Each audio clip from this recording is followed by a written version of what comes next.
Hello everyone, welcome to study shortcuts. Here study becomes easier. हम कर रहे हैं कंसेप्ट्स ऑफ अकाउंटिंग इक्वेशन, जिसमें हम कर रहे हैं पार्ट 5। हम उन ट्रांजैक्शंस के बारे में पढ़ रहे हैं जो सिर्फ एसेट एस्पेक्ट को इफेक्ट करती हैं। तो ऐसी ट्रांजैक्शन की 11 टाइप पर हम आ चुके हैं। वो है exchange of an asset with another. Yes, इसमें क्या हो रहा है, हम अपने बिजनेस में से एक एसेट के बदले हम दूसरे एसेट को एक्सचेंज कर रहे हैं। देखिए इसके एक example, an company purchases a new machinery in exchange of an old machinery of ₹60,000। देखिए इसमें क्या किया जा रहा है, इसमें ये किया जा रहा है कि एन कंपनी जो हमारा बिजनेस है वो एक ओल्ड मशीनरी के बदले एक न्यू मशीनरी ₹60,000 की लेकर आ रहा है। यानी कि अगर हम अपने ट्रांजेक्शन में देखें कौन सी दो चीज़ें इन्वॉल्व हैं, एक तो हमारी मशीनरी इन्वॉल्व है जो है न्यू, और वो भी हमारा क्या है, फिक्स्ड एसेट। तो वहीं हमारी जो हमारे बिजनेस में से जा रहा है वो है मशीनरी, पर वो ओल्ड मशीनरी है और वो भी है हमारी फिक्स्ड एसेट। यानी कि हम हमारे बिजनेस में से मशीनरी के बदले मशीनरी को ही लेकर आ रहे हैं। तो यानी कि हमारे बिजनेस में से फिक्स्ड एसेट के बदले फिक्स्ड एसेट ही आ रहा है। तो फिक्स्ड एसेट के बदले अगर फिक्स्ड एसेट आए तो यहाँ से हम समझ सकते हैं कि ये वो ट्रांजेक्शन है जो सिर्फ एसेट साइड को इफेक्ट कर रही है। तो अब हम हमारी एग्जाम्पल बनाते हैं। देखिए, asset is equal to capital and liability. Capital plus liability जो है वो हमारी 1 लाख एंड 1 लाख रुपीज़ की ही है। इनके टोटल हमारे ये साइड कितना हो गया, 2 लाख रुपीज़ का। तो वहीं हमारे बिजनेस में से जो ओल्ड मशीनरी थी वो थी 2 लाख रुपीज़ की। 2 लाख रुपीज़ की ओल्ड मशीनरी थी और वहीं पर हमारे पास न्यू मशीनरी जो थी वो अभी तक कोई मशीनरी नहीं थी, वो था हमारा अकाउंट 0। ठीक है, 2 लाख रुपीज़ की हमारे पास मशीनरी थी, न्यू मशीनरी हमारे पास थी नहीं। तो अब इस ट्रांजेक्शन का इफेक्ट हम डालते हैं। ये ट्रांजेक्शन का इफेक्ट क्या है, देखिए इस ट्रांजैक्शन में ओल्ड मशीनरी जो 2 लाख रुपीज़ की थी वो तो हम क्या कर रहे हैं, 60,000 रुपीज़ में उसमें से माइनस कर देंगे। देखिए मैंने 60,000 रुपीज़ जो है वो मतलब 60,000 रुपीज़ की जो मशीनरी है उसको मैंने ब्रैकेट में लिखा है। ब्रैकेट में लिखने का मतलब क्या है कि ये एक नेगेटिव अमाउंट है। मैंने आपको पहले भी बताया था कि अकाउंट्स में जो भी नेगेटिव अमाउंट्स हैं उसके आगे हम माइनस नहीं लिखते, उनको ब्रैकेट में शो करते हैं। यानी कि जो भी अमाउंट ब्रैकेट में होगी वो नेगेटिव अमाउंट होगी। तो ओल्ड मशीनरी 2 लाख रुपीज़ में से 60,000 जो मशीनरी है वो माइनस हो जाएगी। तो वहीं एसेट साइड पे एक न्यू मशीनरी का अकाउंट आ जाएगा 60,000 रुपीज़ का, यानी कि 0 में 60,000 प्लस हो जाएंगे। तो एसेट साइड में हम देखें तो 2 लाख में से 60,000 माइनस किए तो कितना आया, 1,40,000 ओल्ड मशीनरी। तो वहीं न्यू मशीनरी हो जाएगी 60,000 की। तो अगर हम टोटल करके देखें तो इसमें कितना हुआ, 2 lakh rupees. 1,40,000 plus 60,000, 2 lakh rupees. तो वहीं कैपिटल में अगर कोई देखें इफेक्ट हुआ, नो। लायबिलिटी में कुछ चेंज आया, नो। तो यानी कि कैपिटल लायबिलिटी कितने की ही रहेंगी, 1 लाख प्लस 1 लाख, 2 लाख रुपीज़ की। तो यानी कि ये 1 लाख और 1 लाख कितने की हो गए, 2 लाख रुपीज़, और एसेट भी 2 लाख रुपीज़। हमारी अकाउंटिंग इक्वेशन बैलेंस्ड है। तो इस तरह से हमने अपनी 11 टाइप ट्रांजेक्शन की इफेक्ट देखा कैसे अकाउंटिंग इक्वेशन में होता है। वो था कि एक एसेट के बदले एक दूसरे एसेट को एक्सचेंज करना, जिससे सिर्फ एसेट साइड ही इफेक्ट होगी, और उसका ट्रांजैक्शन का इफेक्ट डालने के बाद हमने देखा कैसे हमारी अकाउंटिंग इक्वेशन बैलेंस रहती है। तो ये थी 11 टाइप। अब हम पढ़ते हैं 12 टाइप के बारे में। तो अब हम देखेंगे हमारी 12th example, that is cash lent to somebody. हमारे बिजनेस ने कुछ कैश जो है वो किसी को उधार पर दिया है, यानी कि कैश लेंट टू समबडी, किसी को लोन दिया है। तो अभी इस ट्रांजेक्शन में कौन सी दो चीज़ें इन्वॉल्व हैं, सबसे पहले तो है कैश। कैश जो हमारे बिजनेस में से चला गया है और वो है हमारा करंट एसेट। तो वहीं हमारी दूसरी चीज़ जो इसमें इन्वॉल्व है वो है लोन। लोन जो हमने किसी को दिया है, लोन टू टू समवन, किसी का भी नेम हो सकता है। लोन टू है यानी कि लोन हमने किसी को दिया है, क्योंकि हमने लोन किसी को दिया है तो हमारे पास राइट है उसको वापस लेने का भी। तो इसीलिए ये हमारा क्या है, एसेट है। अब ये करंट एसेट है या फिक्स्ड एसेट है, देखिए ये तो इसके टर्म्स एंड कंडीशंस पर डिपेंड करता है। अगर तो लोन हमने टाइम पीरियड के अकॉर्डिंग होता है, अगर हमने लोन जो है वो 12 मंथ्स तक या उससे कम टाइम पीरियड के लिए हमने लोन दिया है तो वो हमारा करंट एसेट होगा। लेकिन अगर हमने 12 मंथ से ज़्यादा टाइम पीरियड के लिए लोन दिया है तो वो हमारा फिक्स्ड एसेट हो जाएगा। तो अभी के लिए हम यही मानकर चलते हैं कि ये जो है हमारा लोन एसेट है, चाहे वो करंट एसेट हो या फिर फिक्स्ड एसेट हो। यानी कि इससे हमें ये देखने को मिलता है कि दोनों चीज़ें जो हैं वो एसेट हैं। ये भी वो ट्रांजेक्शन है जो सिर्फ एसेट साइड को इफेक्ट करने वाली है। तो चलिए अब हम अपनी ट्रांजेक्शन जो है वो ट्रांजेक्शन के एग्जांपल बनाते हैं। इस साइड है हमारी एसेट्स एंड इस साइड है हमारी कैपिटल्स एंड लायबिलिटी। एसेट में अभी तक हमने किसी को कोई लोन नहीं दिया था तो वो 0 है, 0 अमाउंट से है। और कैश हमारे बिजनेस में कितना पड़ा हुआ था, 2 लाख रुपीज़। तो ये था हमारे बिजनेस का कैश। तो अब इस साइड हमारी कैपिटल 1 लाख रुपीज़ की, लेबिलिटी भी 1 लाख रुपीज़ की। तो हमारी फिलहाल अकाउंटिंग इक्वेशन जो है वो बैलेंस्ड है। 2 लाख के हमारे एसेट हैं एंड 2 लाख की हमारी कैपिटल प्लस लेबिलिटीज़ हैं। तो अब हम इस ट्रांजेक्शन का इफेक्ट यहाँ पर डालेंगे। तो अभी क्या किया हमने, लोन दिया है, तो यानी कि लोन अकाउंट में जो पहले 0 था अभी हमने लोन दे दिया है, तो वो 1 लाख रुपीज़ से इंक्रीज हो जाएगा। हमने प्लस कर दिया 1 लाख रुपीज़। तो वहीं जो कैश है जो हमारे बिजनेस में से चला गया है, तो पहले 2 लाख था, अब 1 लाख उसमें से माइनस हो जाएगा। देखिए मैं बता रही हूँ कि अकाउंट्स में जो नेगेटिव अमाउंट्स हैं वो ब्रैकेट्स में शो होती हैं, तो इसीलिए मैंने 1 लाख रुपीज़ जो है वो ब्रैकेट में लिखे हैं। 2 लाख में से 1 लाख जब हमने माइनस किए तो बचे कितने, 1 लाख रुपीज़।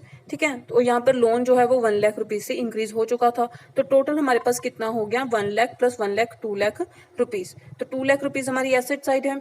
कैपिटल में कुछ इंक्रीज डिक्रीज हुआ, नो। लेबिलिटी में कुछ इंक्रीज डिक्रीज हुआ, नो।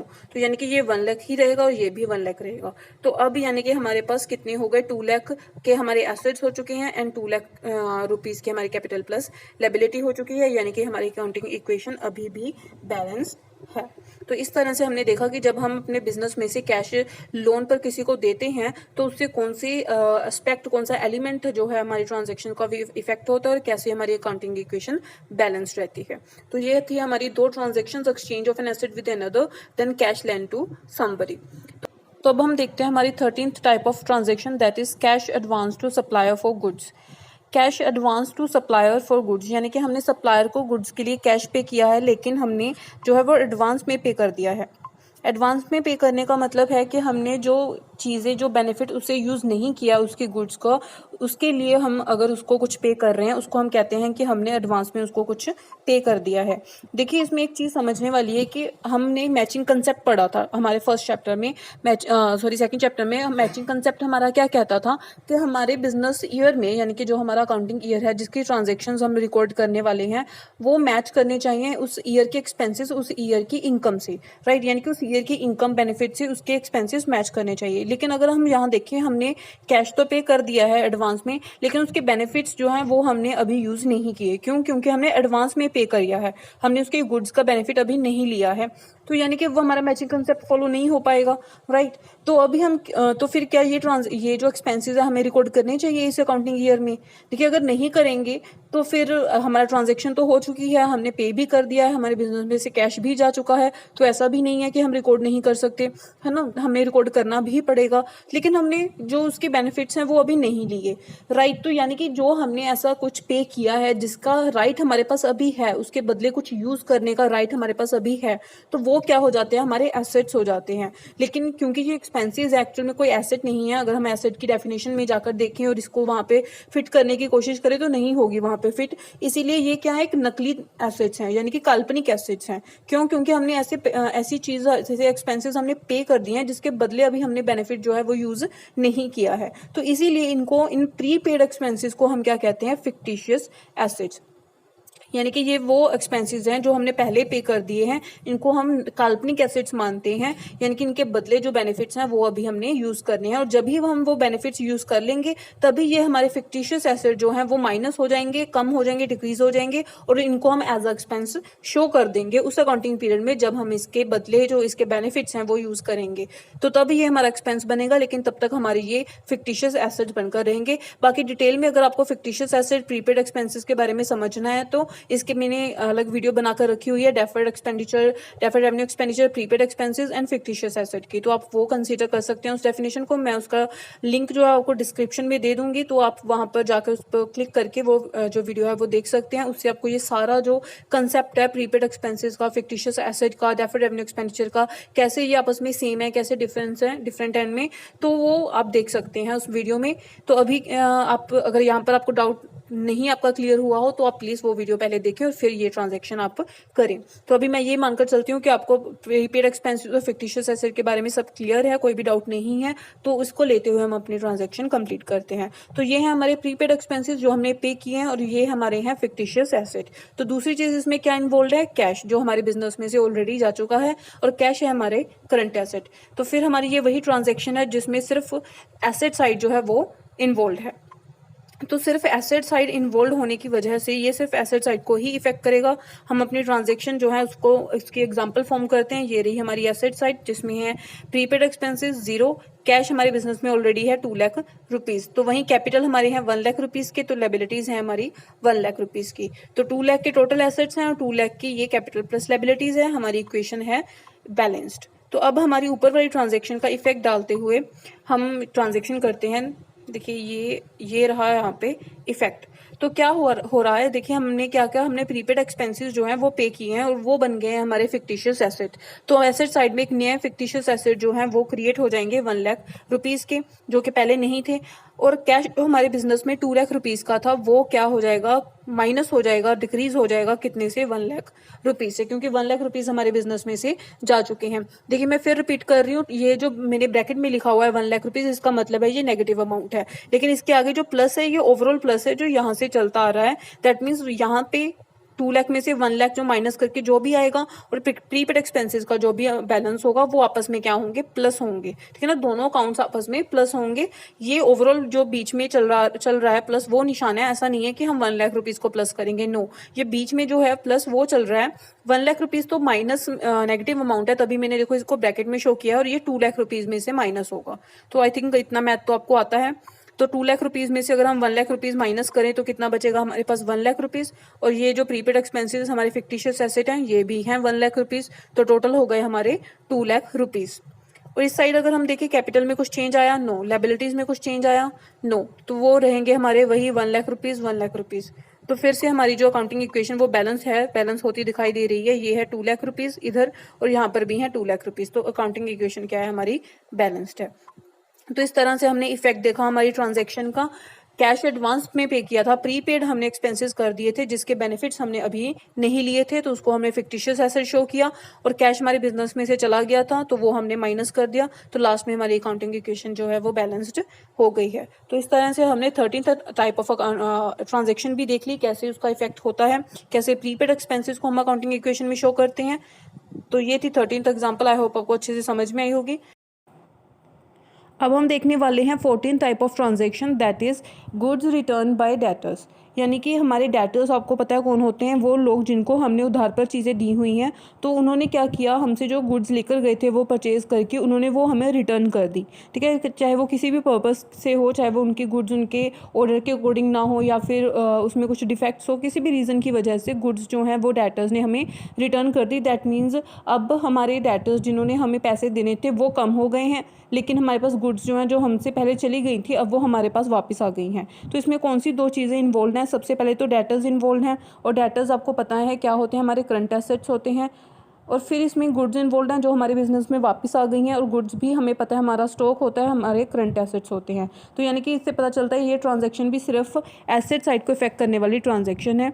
इसके रिलेटेड हम एक एग्जांपल बनाते हैं। Suppose mister B returns goods worth ₹60,000 to mister A, sorry not mister, to A an company. यानी कि हमारा जो बिज़नेस है ए एन कंपनी, उसका एक कस्टमर था मिस्टर बी, उसने गुड्स जो है 60,000 रुपीज़ की हमें रिटर्न कर दी हैं, वापस कर दी हैं। तो अब हम इसकी जो अकाउंटिंग इक्वेशन देखते हैं कैसे होती है। सबसे पहले हम अपनी एग्जांपल फॉर्म करेंगे। एसेट साइड की तरफ हमारे पास डेटर्स जो ऑलरेडी हमारे पास थे तो वो थे 1 लाख रुपीज़ के, और हमारे पास गुड्स कितनी की थी, वो भी 1 लाख रुपीज़ की थी। यानी कि टोटल हमारे पास एसेट थे 2 लाख रुपीज़ के। उसी तरफ कैपिटल हमारे पास 1 लाख की और लायबिलिटी भी हमारे पास 1 लाख की थी। तो यहाँ पर भी 2 लाख रुपीज़ की कैपिटल प्लस लायबिलिटी थी। तो अब हम इस ट्रांजैक्शन का इफेक्ट यहाँ पर देखते हैं कैसे होगा। हमारे पास डेटर्स जो हैं वो 1 लाख के थे, लेकिन अभी डेटर्स ने क्या कर दिया, हमें गुड्स वापस कर दी। तो हमारे डेटर्स क्या हो जाएंगे, डिक्रीज़ हो जाएंगे।